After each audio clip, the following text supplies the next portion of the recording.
Yo, what's up guys? Welcome to my vlog. You are here again in the channel.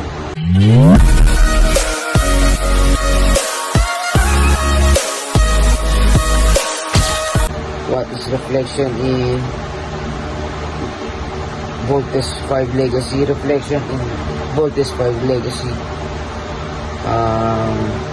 Reflection ko sa Voltes 5 Legacy, sabi ko una yung history sa Voltes 5 way back decades na rin, so hindi ko pinanganak talaga. Pag-animate ng mga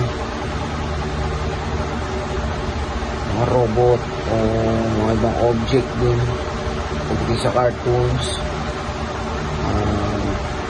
talagang hindi pa talaga quality ang pagkakagawa, pagkaka-animate mo.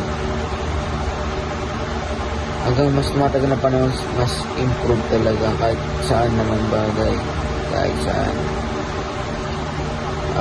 Yun sa napanood ko nga yung Voltes 5 Legacy, yung palabas na sa GMA, tama ka naisip ko. Maganda yung pagkakalabas din. It's all goods.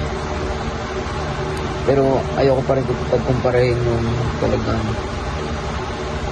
parang reality na talaga ako sa mga ibang bansa. Damn! Pero Voltes 5 dito sa Pilipinas, GMA, nag-improve na din yung pagka-animate nila. Sobrang galing. Hindi mo rin masyadong mahalata kung pangit yung pagkakagawa o hindi naman.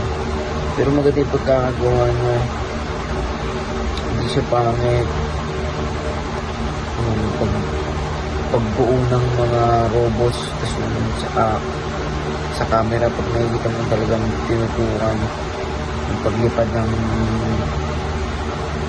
robot, tapos yung alam mo yun, yung mga ganyan, yung mga binog, meron yung talagang makikita mo, kala mo sa mga ibang bansa, kala mo kay Iron Man yung makikita niya, parang may options na titignan, babasahin, mapipindutin, parang gano'n, all goods, ang ganda kumpara dati sa GMA, yung mga ibang pag-animate spaghetti din na mas okay yung Voltes 5 sa pangkalahatan ng ginawa ng GMA. Voltes 5 Legacy ngayon, napakaganda rin. Pagbuo ng robot, talagang yung effects, talagang effect talaga, yung lightning, kung paano magnetin yung bakal sa talaga, pagbuo okay talaga. Siguro ng Voltes ay